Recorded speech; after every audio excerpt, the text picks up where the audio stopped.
I'd spent every single Thanksgiving of my life in that same house, eating the same kind of dinner every year. Same cranberry sauce that nobody ever touched. Same little napkins folded in weird little ways, like we were at some fancy banquet, instead of just a regular house in Los Angeles. Every year, it all looked the same. But not this year. This was the year I had finally, quietly gotten my life back together. And then my mom stood up, clinked her wine glass like she was about to give a toast, looked around at 30 relatives, and said, "As most of you probably know, Layla has been going through some mental health struggles." And just like that, one sentence, and everything I had worked so hard to rebuild was suddenly being used against me. Before I go any further, if you're already feeling something from that opening, please hit that subscribe button right now. Give this video a like and drop a comment telling me where in the world you're watching from. I genuinely read every single comment. Now, let's go back to the beginning because you need the full picture to understand exactly how heavy that Thanksgiving table became. My name is Layla Calloway. I'm 31 years old.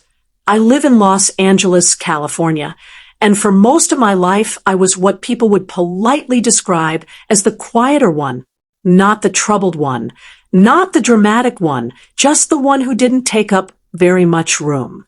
I grew up in a 4-bedroom house in the Silver Lake neighborhood of LA, the kind of house that looks perfectly warm and put together from the outside. Red door, tidy front yard, wind chimes on the porch, and mostly was, except for the parts that weren't. My parents, Robert and Diane Calloway, were good people in most of the ways that counted. They kept the lights on. They came to school events. They said, "I love you" before bed. But if you looked at how that love was actually distributed in our household, you would notice something that nobody in our family ever said out loud. It was not evenly spread. My older brother Marcus had been the center of gravity in the Calloway family for as long as I could remember. He was 4 years older than me, better looking by the general family consensus, louder in every room he walked into, and possessed of a particular kind of easy confidence that made adults want to hand him things. My parents lit up differently when Marcus walked in. There's no other honest way to say it. He was their first child, their son, the one who carried the family name, the one who played varsity basketball and got a partial scholarship and made the right kind of noise at the right kind of moments. I don't think my parents sat down and decided to love Marcus more. I don't think it was that deliberate. It was more like he was a frequency they were already tuned to, and I was something slightly off channel. You could still hear me, but you had to adjust the dial, and most of the time nobody bothered. I had learned to be fine with that. Mostly, I had learned the quiet art of building a life in the margins of someone else's spotlight. I studied graphic design at Cal State LA, graduated with honors in a ceremony my parents attended, but my mother spent half of videoing Marcus's reaction to my diploma instead of the actual moment. I got a junior designer position at a mid-sized branding agency in downtown Los Angeles called Vantage Creative, worked hard, stayed late, put in the kind of quiet effort that takes years to pay off but eventually does. I had a small apartment in Echo Park with a succulents shelf that I was unreasonably proud of and a tabby cat named Fig, who had more emotional intelligence than most people I had met. I had a circle of close friends, my best friend Priya, my college roommate Tess, and a man named Jordan who had come into my life gently and stayed, which I'll get back to. I had, by any reasonable measure, a decent life that I had built entirely with my own 2 hands. And then the burnout hit. It didn't arrive like a car crash.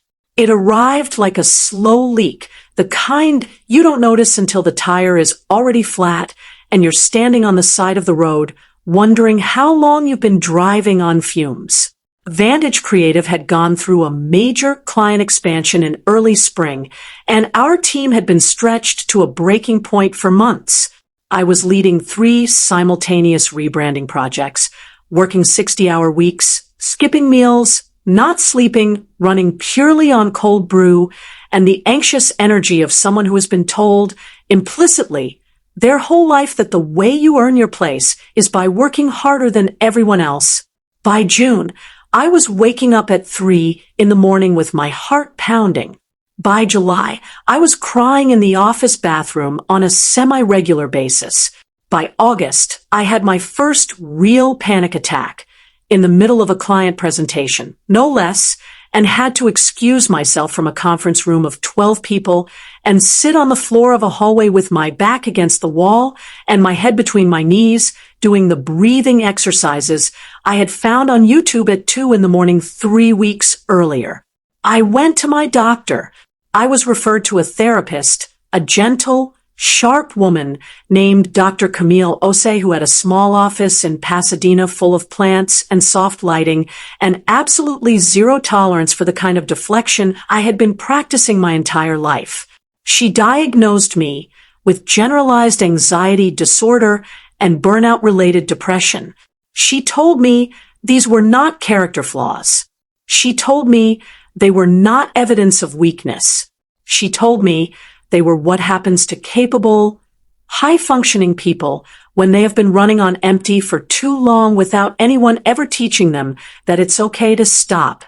I cried through most of that first session and drove home feeling, for the first time in months, like someone had actually turned a light on in a room that had been getting darker and darker without me fully noticing. I took 6 weeks of medical leave from Vantage. I told my manager, Kristen, the truth. Kristen was, thankfully, a decent human being who handled it with discretion and warmth. She told me to take care of myself and that my projects would be covered. She meant it. I was grateful. The mistake. And I use that word loosely because I don't actually think sharing something real and personal with your parents should ever be a mistake, was telling my mother. I called Diane Calloway on a Tuesday evening in late August. I told her I had been struggling. I told her I had been diagnosed with anxiety and depression. I told her I was seeing a therapist and taking medication and taking some time off work. I told her not because I needed her to fix anything, but because she was my mother and I was 29 years old and I was scared and I wanted to feel just once like I could be honest with the woman who raised me without it costing me something. She was quiet on the phone for a long moment. Then she said, "Oh, Layla, you always did have a sensitive disposition." That was the beginning of the end of my privacy. Over the next 2 months, I began to hear things through the family grapevine, through my cousin Amber, through an aunt who texted me with unsolicited Bible verses, through Marcus's offhand comments during a Sunday phone call. My mother had been talking, not maliciously. I want to be fair about that. I don't think Diane Calloway sat down and decided to humiliate her daughter. I think she talked the way she always talked, which was too much and without real consideration for what the other person in the story might feel. She had mentioned it to my grandmother. She had mentioned it at book club.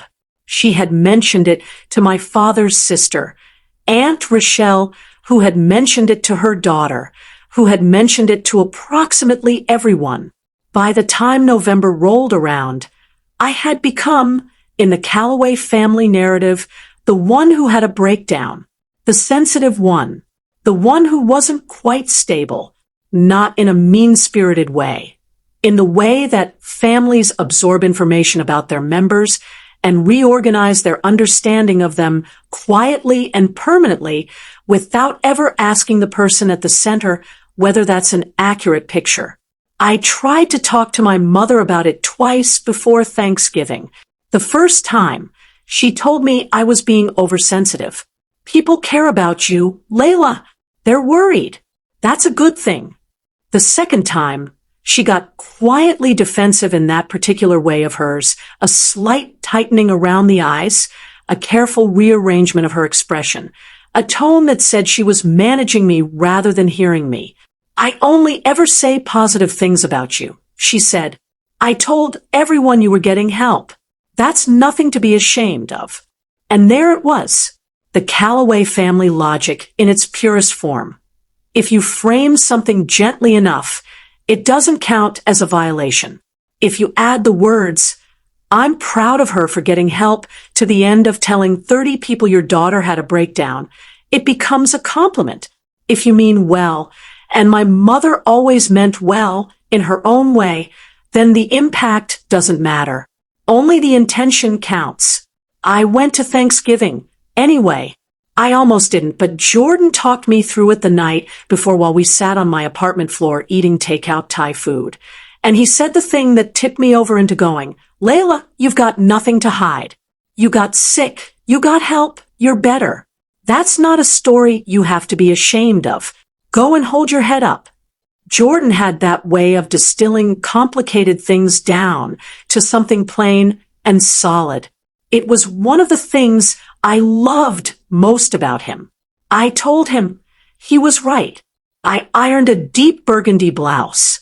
I drove to my parents' house in Silver Lake. The house was full when I arrived. 30+ people, maybe closer to 35, grandparents, aunts, uncles, cousins, a few family friends who showed up at every gathering like they had been there since the beginning of time. The smell of my mother's kitchen hit me at the door. Roasting turkey, sweet potato casserole, a spiced apple candle burning somewhere in the living room. For a moment, just a brief, warm moment, it felt like every other Thanksgiving I had ever known. I hugged my grandmother. I made small talk in the kitchen. I poured myself a glass of sparkling water and told myself this was going to be fine. Marcus arrived 20 minutes after me with his girlfriend of 6 months, a pretty woman named Brittany who smiled easily and said very little. He walked in like he always did, like the room had been waiting for him, and our parents' faces did that thing they always did when he showed up. My mother reached him in 3 steps and hugged him like he had returned from somewhere far away. My father shook his hand and clapped him on the back and said something that made Marcus laugh. I watched it from the kitchen doorway, sparkling water in hand, feeling the familiar low-grade ache of it. Not jealousy exactly, more like the quiet grief of watching something you've always wanted and never quite received being given to someone else. Dinner was served at 4 o'clock. We all found our places around the long table my parents set up every year. The main dining table extended with 2 folding tables covered in matching tablecloths, so the whole thing ran nearly the length of the living room. I found a seat midway down between my cousin Amber and an old family friend named Gerald who smelled like pipe tobacco and had opinions about everything. The food came out. Wine was poured. The noise level rose pleasantly, the way it does at big family dinners when people are fed and relaxed and talking over each other in the comfortable way of people who have known each other a long time. Then my mother stood up. Diane Calloway had a particular way of commanding a room. She was not a loud woman, but she had presence, the kind that comes from years of being the one who organizes everything and therefore feels entitled to the floor whenever she wants it. She clinked her wine glass with a small spoon, the way she did every year before grace or a family toast, and the table settled into attention. "Before we give thanks," she said, smiling around the table with that warm, hostess smile of hers, "I just want to take a moment to appreciate having everyone we love under one roof. And I want to especially celebrate the people in this family who've been through some difficult things this year and come out stronger." I felt something shift in the room. Something in the air changed, the way air changes right before weather. My body understood it before my brain did. "As most of you probably know," my mother continued, her voice full of that careful, performative tenderness, Layla has been going through some mental health struggles this past year. She had a really hard time. Anxiety, depression, had to take some time off work. She paused, and I watched her look directly at me from across the table with an expression that I can only describe as loving and oblivious at the exact same time. But she's getting help, and we're all so proud of her for facing it. So let's raise a glass to Layla. 30-something glasses went up. 30-something faces turned toward me. My grandmother looked at me with her head tilted slightly, the way you look at someone who has just confirmed something you'd already been told. My Aunt Rochelle nodded with her lips pressed together in that small, knowing way. My cousin Amber, sitting right next to me, had gone very still. Gerald smelled like pipe tobacco and stared into his wine glass. Marcus, seated near the head of the table, looked down at his plate. Brittany looked at me with the politely blank expression of someone who doesn't want to be anywhere near whatever this is.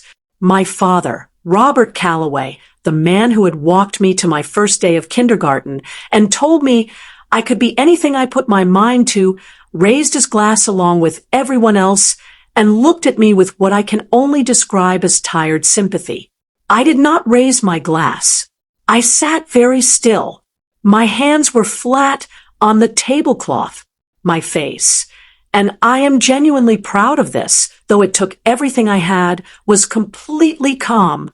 I was not going to cry. I was not going to make a scene. I was not going to give this moment more fuel. I was going to sit inside it, feel every degree of it, and make a decision about what it meant. What it meant, I realized, sitting there with 30 faces looking at me like I was a cautionary tale dressed in a burgundy blouse, was this: my mother had just introduced me to my own family as the unwell one.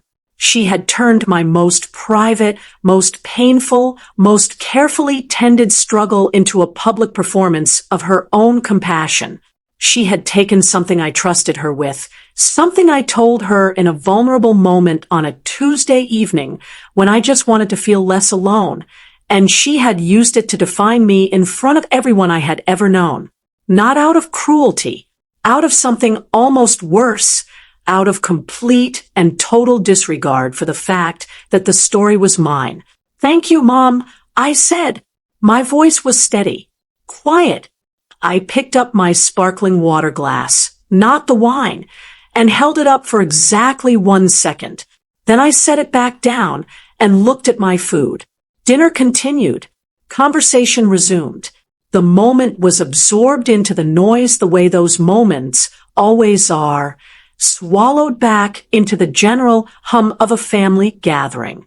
But I was changed by it.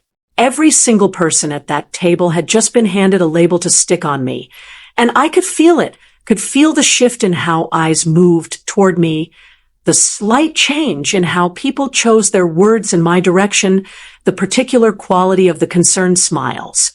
I ate my food. I answered questions when they were asked of me. I helped clear the plates when dinner was done. And when I finally said my goodbyes 2 hours later, hugging people who now looked at me with that particular gentle pity that I had never wanted from anyone in my life, I walked to my car, sat down, closed the door, and allowed myself exactly 4 minutes to fall apart. Then I started the engine and drove home. The weeks after Thanksgiving were the hardest ones. Not because I fell apart. I want to be clear about that. I did not fall apart, but I won't pretend they were easy because they weren't. And one of the things I had been learning in therapy was to stop smoothing over the hard parts of my own story with qualifiers. It was hard. It was the particular kind of hard that comes from being betrayed by someone you love and not being able to stop loving them just because they hurt you, because that's not how love works, no matter how much simpler it would be if it did. I pulled back from the family, not dramatically, not a door-slamming, phone-blocking kind of withdrawal, more like a slow, deliberate reduction of contact. I stopped going to Sunday dinners. I responded to my mother's texts with shorter answers. I answered my father's calls when I was ready, not when he called. I didn't go to Marcus's birthday in December. I told Priya everything, the whole uncensored version. And she sat with me on my couch for 3 hours on a Saturday and said what I needed to hear, which was, you did nothing wrong. You got sick. You asked for help. And then the person you trusted used it against you. That is not your fault. None of it. I also, for the first time in my adult life, had a truly honest conversation with Dr. Osei about my family, not just the events of Thanksgiving, but the whole long thread of it. The favoritism, the feeling of being slightly off channel, the way I had been trained to make myself smaller, to earn my place through effort rather than expect it through belonging. She used a phrase that I wrote in my journal that night and have never forgotten. Layla, you were not raised in a family that taught you your presence was unconditionally valuable. You were raised to perform for your place. And what happened at Thanksgiving was simply the most public expression of a dynamic that has been in place your whole life. That hit me somewhere deep and structural. The way things do when they're true, at a level you've always sensed but never quite named. I had been performing for my place, in my family, in my career, in every room I had ever entered, always working twice as hard to justify taking up space that should have been mine by default. And I was tired of it. I was 30 years old, and I was done. The rebuilding started in January, not because January is magical. It isn't, but because at some point the only thing left to do is start, and January happened to be. When I was ready, I returned to Vantage Creative, negotiated a reduced workload for the first quarter, and began the slow, careful process of rebuilding my professional confidence from a more honest foundation, not from fear of falling behind, but from genuine investment in work I actually found meaningful. I started sketching on weekends again, the way I had in college before the industry had taught me to draw only what clients wanted. I started taking on small freelance projects for causes I believed in, a nonprofit that did literacy work in South LA, a community garden that needed a rebrand.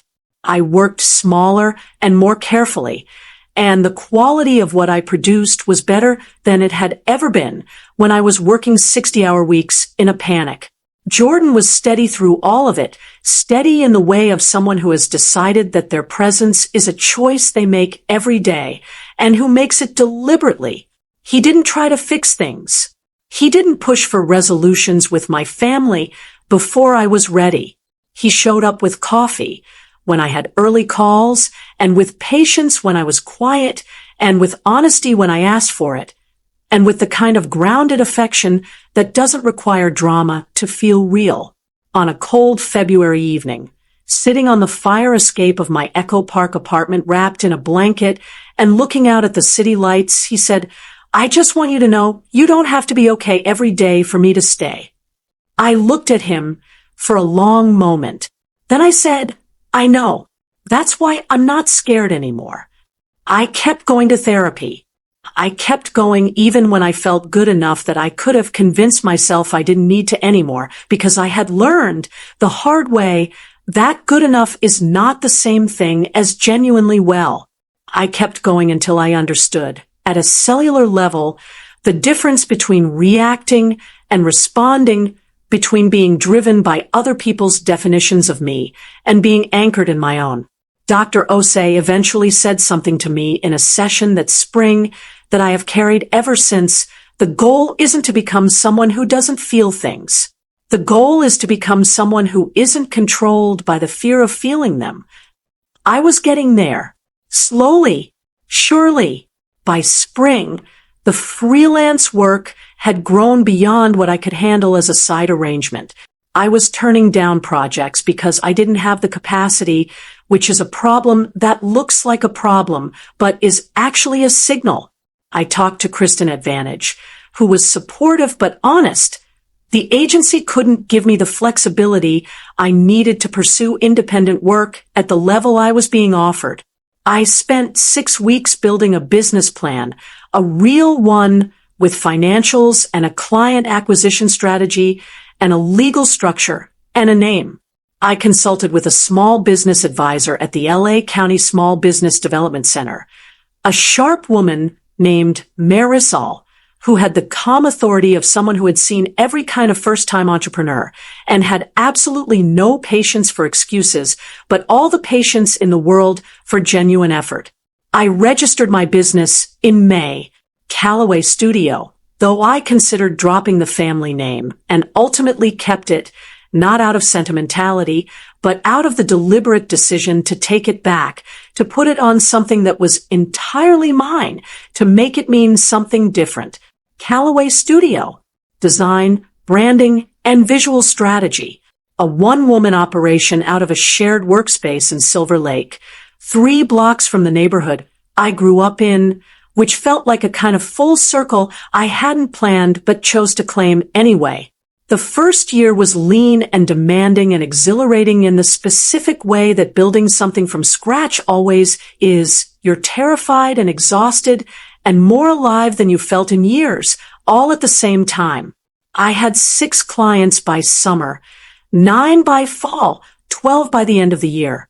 I hired my first part-time contractor, a young designer named Ines who had graduated from Otis the previous spring and had more raw talent in her portfolio than most people develop in a decade. I moved out of the shared workspace and into a proper small studio. I started sleeping through the night again, reliably and without medication, which felt like a gift I hadn't expected. I stayed in limited contact with my family throughout this period. My relationship with my parents was not repaired, it was managed. I called my father every few weeks. I responded to my mother's texts politely and without warmth. I went to my grandmother's 85th birthday because I loved my grandmother genuinely and separately from the rest of the family's complications. I did not go to Thanksgiving that year. The first time in my adult life, I had missed it. I told my mother I had a prior commitment. She accepted this without pushing, which told me she understood more than she had acknowledged. Marcus, and I had barely spoken since the previous Thanksgiving. That was not new. Marcus, and I had always operated in parallel rather than in connection, close enough by proximity, distant by actual emotional intimacy. He texted me happy birthday in March. I thanked him. We left it there. What I was building was quiet and real and mine. And that was enough. For a while, that was everything. 18 months after that Thanksgiving dinner, I was standing in a hotel ballroom in downtown Los Angeles in a black dress I had bought specifically for the occasion, holding a small glass trophy that was heavier than it looked and giving a 2-minute acceptance speech for the LA Business Journal's Emerging Entrepreneur Award in the Creative Services category. I had not expected to win. I had been nominated by a client, a regional healthcare nonprofit that I had completely rebranded from the ground up. And I had shown up to the ceremony with Priya and Jordan and Ines mostly because it felt like the kind of thing you showed up for even when you were pretty sure someone else was going to take home the prize. When they called my name, Priya grabbed my arm. Jordan stood up before I did. Ines made a sound that was technically not a scream, but was adjacent to one.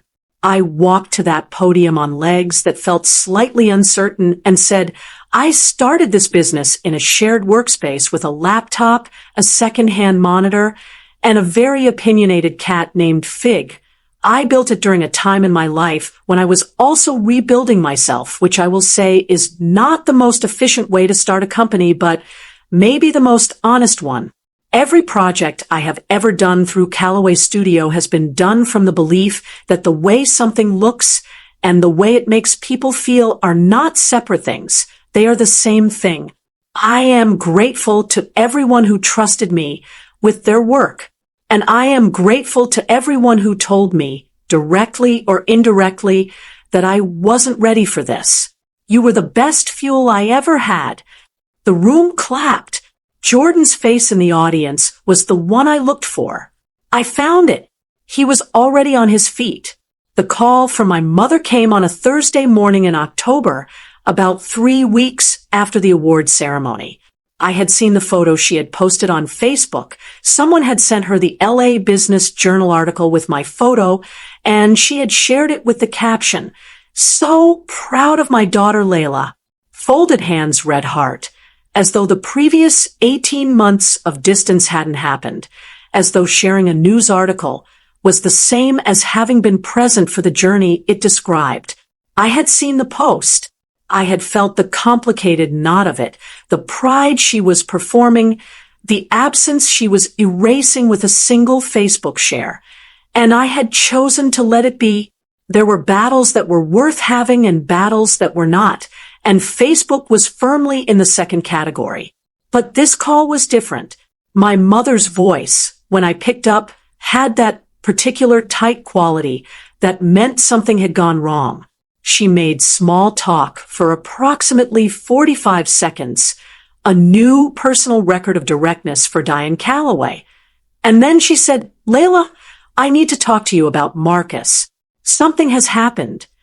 What had happened was this. Marcus, who had spent the past 2 years building what he described to the family as a real estate investment venture, had gotten himself into serious trouble.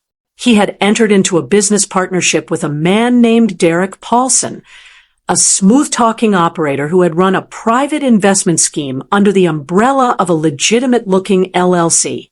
Marcus had recruited 7 of his friends and 3 family acquaintances into the scheme, collecting their money on Paulson's behalf, signing paperwork he had not read carefully enough, and lending his name and credibility to something that was, when the California Department of Real Estate finally looked at it closely, a textbook securities fraud situation.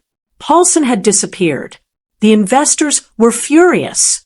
2 of them were threatening civil suits. One had already hired an attorney. Marcus was not the orchestrator. My mother was very clear about this, but he had been a participant. He had signed documents. He had received a small percentage of the intake fees. He was, legally speaking, in a complicated and dangerous position. And the family's regular attorney had told my father directly that this was beyond his expertise, and they needed someone who specialized in financial fraud defense. "We don't know who to call," my mother said. "You know people in the business community now. You've been around contracts and professional networks." Robert thought. We both thought that maybe you would know someone or be able to help us figure out the right steps. I sat at my studio desk with the phone against my ear and looked at the wall in front of me where I had pinned a small card that Dr. Osei had written on during one of our early sessions. It said, "Your history is not your identity." I looked at it for a moment. Then I looked at the ceiling. Then I breathed, slow and steady, and let myself feel the full irony of the moment without letting it turn into something ugly. The woman who had introduced me as mentally unwell to 30 relatives was calling me the mentally unwell one because I was the most resourceful person in the family. The family that had always been organized around Marcus's gravity was now trying to use my orbit to save him, the non-priority, the sensitive one, the one who had taken time off work and cried in a hallway and been used as a cautionary toast. She was the one they needed now. Life has a sense of irony that no storyteller could improve on. "I'll look into it," I said. My voice was even, measured, not cold, not warm, just clear. "But, Mom, I need to say something first, and I need you to actually hear it." Silence on the line. What happened last Thanksgiving, what you said about me, at that table, in front of everyone, I have never asked you to answer for it directly. I stepped back. I gave you space. I didn't make it a war. But I am not going to just move past it without it being acknowledged. Not even now. Not even for this. My mother didn't say anything for a long moment. Then quietly, Layla, I'm not asking for a big conversation right now. I said, I'm just asking you to hear me say, what you did hurt me. It violated my privacy. It used my hardest moment as a talking point without my permission, and it changed how my entire family sees me. And I deserve for you to know that I know that, and that I haven't forgotten it. Another silence. Longer this time. Then my mother said, in a voice I had almost never heard from her, smaller than usual, stripped of its management layer, "You're right. I know you're right. I didn't think about what it would feel like to be you in that moment. I only thought about how proud I was, and I got it completely wrong. I'm sorry, Layla." I let those words land. I didn't deflect them. I didn't rush to say it was fine, because it wasn't fully fine, and pretending otherwise would have been a disservice to both of us. I said, "Thank you, that matters." And I meant it. I made some calls. I reached out to a financial fraud defense attorney named Victor Reyes, a referral from Marisol, the business advisor who seemed to know someone useful in every professional category, and connected him with my father. Victor was exactly what the situation required. Experienced, no-nonsense, and clear-eyed about what Marcus's actual exposure was, which turned out to be serious but manageable with the right representation and a proactive approach. I did not manage the case. I made the introduction and stepped back. It was not my job to rescue Marcus. It was my job to be a decent human being, which meant offering what I could from a genuine place without losing myself in someone else's crisis the way I had spent years doing. Victor Reyes, for what it's worth, was very good. The civil claims were settled. The regulatory investigation concluded without criminal charges against Marcus, though the penalties were significant, and the financial loss was real. It was a hard lesson. Marcus had to sell his car. He had to move back into my parents' house for 6 months. He had to have conversations with people he had brought into the scheme and look them in the eye and be accountable in a way he had never been required to be before.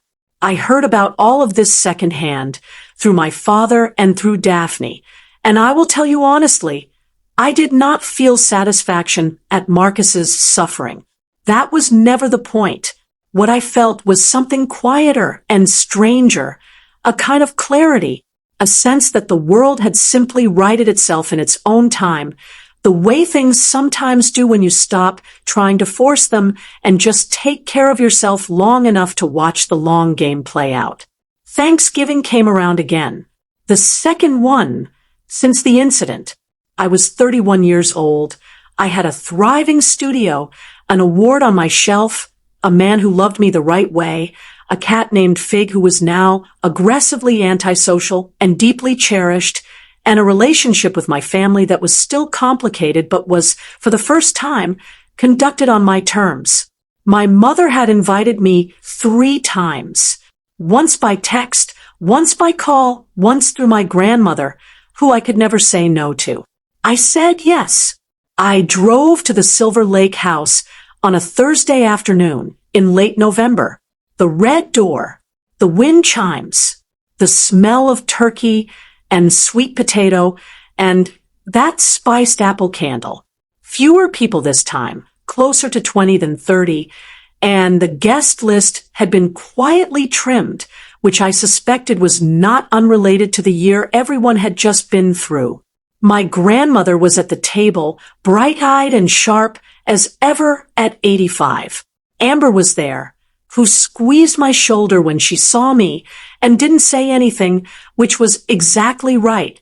Marcus was there, quieter than usual, carrying something heavier now that hadn't been there before. He had aged in the way that hard experiences age people, not older exactly, but more real, more present. He hugged me when I came in and held it a beat longer than he ever had before. I let him. Dinner was served. Food was passed. conversation moved the way it does at family tables, through current events and old stories and gentle arguments about nothing that mattered and loud agreements about things everyone already agreed on. I ate and talked and laughed at my uncle's terrible jokes and listened to my grandmother tell the same story about her mother's kitchen. She had told every Thanksgiving for 40 years, which I never got tired of hearing. Then my mother stood up. I felt the table go slightly still. I felt eyes move, almost involuntarily, toward me. Old reflexes, old memories, the ghost of last year moving through the room. But this time, my mother's toast was different. This year, she said, and her voice was steadier than I expected, I want to say thank you to every person at this table for being here. This family has had a hard year. Some of us made mistakes. Some of us were not as present for each other as we should have been.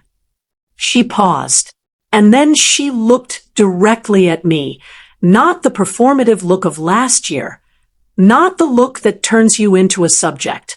A real look, the look of a woman making a genuine effort at something she didn't have a lot of practice with.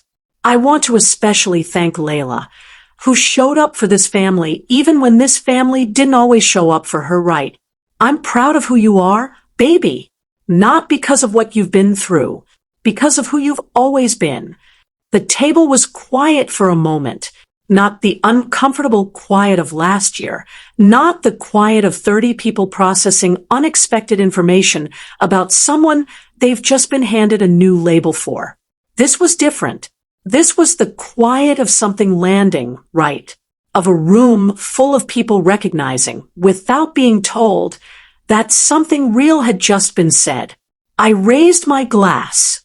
My grandmother caught my eye from across the table and smiled, the small, knowing smile of a woman who has watched enough of life to recognize a turning point when she sees one. I smiled back. Amber squeezed my arm under the table. Marcus, sitting across from me, raised his glass and held it toward me for a moment before he drank. He didn't say anything. He didn't need to. After dinner, when the plates had been cleared and the younger cousins had migrated to the living room and the adults were drinking decaf and picking at the remains of the pie, my mother came and found me in the kitchen where I was wrapping up the leftover sweet potato casserole in foil. She stood beside me for a moment without speaking, the way she used to when I was small, and she was trying to figure out how to say something. I waited. I've been thinking, she said finally, about last year, about what I said. I've thought about it more than I've let on. I know, Mom. I don't think I understood. I genuinely didn't understand what it cost you to be looked at that way by people who have known you your whole life. I thought I was being supportive, and I was being careless with something that wasn't mine to share. I kept my hands on the foil for a moment. Then I set it down and turned to look at her, Diane Calloway, 63 years old, standing in her own kitchen in the house she had kept for 30 years, looking at her daughter with the tired, honest eyes of someone who has done some real reckoning and survived it. I know you didn't mean to hurt me. I said, I've known that the whole time, but intent and impact aren't the same thing. And what I needed, what I have always needed from you, wasn't a solution or a speech or a toast. It was just for you to let my story belong to me. That's all. Just let it be mine. She nodded. Her eyes were wet. I hear you, she said. That's all I needed. I said, and I meant it. I went back to wrapping the casserole. After a moment, she picked up a dish towel and started drying the serving bowls without being asked, the way she used to when I was a kid, and we would clean up the kitchen together after Sunday dinners. We didn't talk for a while. We just worked side by side in the warm quiet of that kitchen, and it wasn't everything healed or everything fixed or everything made right. It was just a beginning, a real one, which is honestly more than I had let myself hope for. I left the house at 9 o'clock. Jordan was waiting at my apartment with Fig on his lap and a bottle of wine on the counter, and the kind of calm, easy warmth that had become the most reliable thing in my life. I sat beside him on the couch and told him about the toast and the kitchen and my mother's eyes and the casserole foil. He listened with his full attention, the way he always did. When I finished, he said, "How do you feel?" I thought about it honestly. "Tired," I said, and "okay," both at the same time. He nodded. "That sounds about right." Fig climbed from his lap to mine and settled with the particular sovereign authority of a cat who has decided you are a good place to be. I scratched behind his ears. Outside, Los Angeles was doing what Los Angeles does on November evenings. Warm enough to have the window cracked, the distant sound of the city, the particular orange light that comes from a million lives happening all at once just beyond your walls. I thought about the woman who had sat in a parking lot the night before Thanksgiving 2 years ago, steeling herself to walk into a dinner she wasn't sure she was wanted at. I thought about her standing at a marble sink, alone, looking at herself and deciding something. I thought about the drive home with the gift in the back seat and the quiet, furious dignity of that decision.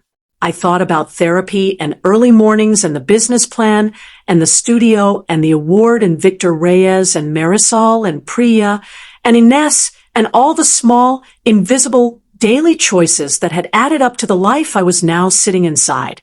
The revenge was never one moment. It was never a single confrontation or a public exposure or a dramatic speech. It was all of it together, the unglamorous, patient, persistent work of building yourself into someone who cannot be defined by other people's labels because you have already done the work of defining yourself. It was the quiet accumulation of all the mornings you got up and kept going when you could have stopped.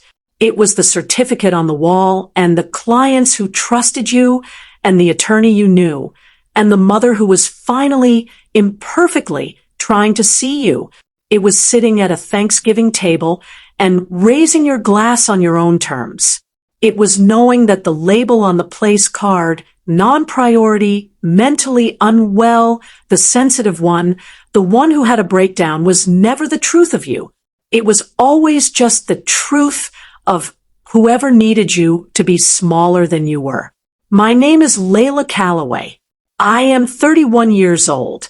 I am the founder of Calloway Studio, an award-winning design and branding firm in Los Angeles. I am the woman who got sick, got help, got up, and built something real out of the hardest season of her life. I am not defined by my worst year. I am not defined by a toast I didn't ask for. I am not defined by a family dynamic that was never designed with me at the center.